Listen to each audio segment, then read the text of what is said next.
디딤돌 대출이 줄었습니다. 이제 이사 계획 다시 짜야 돼요. 기다리던 허가 중에 갑자기 규제 발표로 계약금 2억 원 날릴 판입니다. 집은 이미 처분했는데 대출이 막혀서 계약 파기할지도 몰라요. 자, 이 말들은 여러분 누군가의 하소연이 아닙니다. 어제 27일 실제 부동산 공인중개사 사무소에서 실제로 나온 국민들의 목소리예요. 갑자기 발표된 강력한 대출 규제로 인해서 수많은 시민들, 국민들이 하루아침에 이사 계획을 접고 계약금을 날릴 위기에 놓였습니다. 근데 말입니다. 이 엄청난 정책들을 두고 대통령실은 우리 모른다라고 말을 합니다. 이게 말이 되는 소리입니까?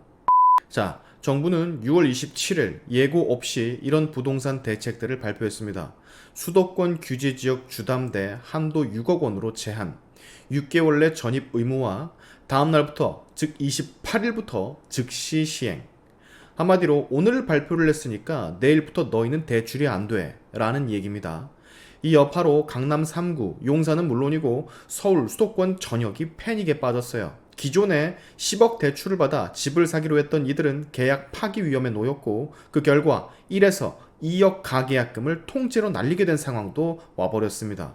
근데 여기서 천정부지 집값을 잡겠다라는 이 정책의 의도와는 다른 영역, 신혼부부와 사회초년생도 심각한 타격을 받는다라는 게 더 큰 문제예요.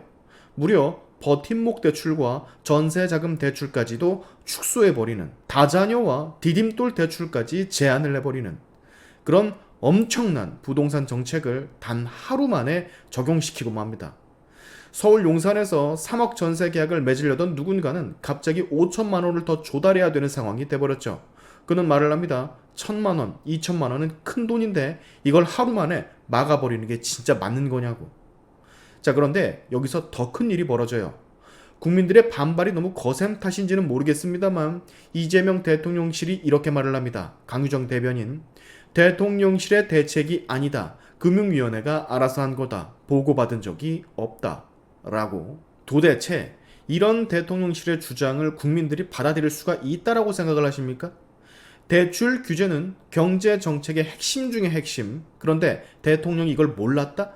대통령실은 상관이 없다? 그러면 지금 이 대혼란을 야기한 이 정책은 도대체 누가 어떻게 만드는 겁니까? 대한민국 정부가 뭐 국민 몰래 하는 거예요? 무책임 공화국이라도 된다는 얘기입니까? 국가 정책을 누가 책임지는지조차 모르는 나라. 근데 그 결과는 맨날 똑같습니다. 국민이 피해를 봐요. 가장 이해가 안 가는 건 신혼부부와 사회초년생들의 전세 대출을 차단해버리고 디딤돌, 버팀목, 다자녀 대출까지 다 일괄적으로 포함시켜 줬다라는 거예요. 지금 제가 언급한 이것들은 취약계층들과 서민들을 위한 제도인데 서울 집값 잡겠다라는 취지의 정책이 도대체 왜 서민의 생활을 망가뜨리는 건지, 그것도 단 하루 만에 가히 폭력적이라 해도 무방할 속도감으로 왜 이런 엄청난 정책을 강행하는지 저는 이해를 할 수가 없습니다. 이런 초고속 정책 적용은 서민들의 계약 리스크를 완전히 외면한 처사, 가계약 상태였던 수많은 수요자들 당장 계약금들을 다 날릴 위기에 처했습니다. 도대체 이게 뭔 일인지 어처구니가 없어요. 규제가 필요하면 해야 되는 게 맞는데 지금처럼 시장 경고 없이 실수요자 보호 없이 전방위로 전세, 주담대, 다자녀, 디딤돌 모두 싹 다 제한하는 이따위 방식은 결국 또다시 문재인 정부의 실패를 반복하는 대응으로밖에는 저는 보여지지를 않습니다. 우리 이런 비슷한 장면 문재인 정부 때 봤잖아요. 문재인 정부 때 대출 조이고 세금 올리고 거래를 막아버린 결과 어땠습니까? 전세값 폭등하고 매매값 폭등하고 자산 양극화가 엄청나게 심해졌죠. 근데 지금 이재명 정부가 거의 복사 붙여넣기 수준의 매운맛을 첨가해서 비슷한 상황을 꺼내든 것처럼 저는 보이거든요. 규제는 같고 피해도 같고 결국 혜택은 현금 부자들에게만 돌아가며 양극화는 더 심해지는, 도대체 이게 하루아침에 뭔 일인지 모르겠어요. 자, 근데 진짜 심각한 것은 제가 아까 말씀드렸던 대통령실의 태도라고 보여집니다. 우리는 이재명의 이 모른다라는 말을 그간 너무 많이 들어왔어요. 대장동 모른다. 대북송금 보고받은 적 없다. 그리고 대통령이 된 지금도 부동산 대책 대통령실 정책 아니다. 이거 도대체 몇 번째입니까? 모른다 시리즈는 이제 거의 뭐 고유 명사 수준입니까? 저는 대통령과 대통령실의 이 발표에 너무 크게 놀랐습니다. 이 엄청난 정책을 시전하면서 이걸 아예 몰랐다고 한다고? 우리랑 상관이 없다라 한다고? 정부인데? 대통령인데? 이 말을 도대체 누가 믿어요? 그러면 대통령 모르게 지금 이 엄청난 정책들을 공표했다라는 얘기가 되는 건데 이게 국가에서 있을 수가 있는 일입니까? 아니, 너무 급박하게 정책이 진행되는 감이 있다. 속도 조절을 하겠다. 다시 검토해서 완화시킬 부분, 서민 관련 디딤돌이나 신혼부부, 다자녀, 전세자금 대출 같은 정책들은 재외 검토를 하겠다. 라고 하지는 못할 망정, 나는 모른다. 우리는 모르는 일이다. 우리가 한 일이 아니다. 라는 뉘앙스의 답변을 어떻게 대통령실이 할 수가 있냔 말입니까? 이해가 가세요, 여러분? 자, 저는 이렇게 생각을 합니다. 이번 대출 규제는 국민 전체를 위한 정책이 아니라고 생각을 해요.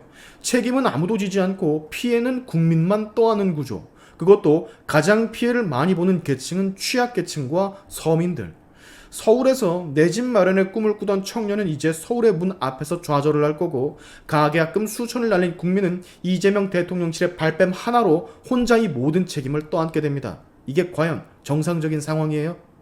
정부가 급진적인 부동산 정책이란 칼을 국민의 등에 하루 만에 꽂았는데 그 칼자루 누가 잡았는지 물어보니까 모르겠다라 손을 터는 상황. 정말 어처구니가 없습니다, 여러분. 오늘의 샤인투브 여기까지 하겠습니다. 여러분의 영상 공유는 세상을 밝히는 힘이 되니까 꼭 공유 부탁드리면서 지금까지 영상이 좋으셨다면 구독과 좋아요 그리고 알림 설정까지 꼭 한 번씩 눌러주시면 감사하겠습니다. 다음에 봅시다.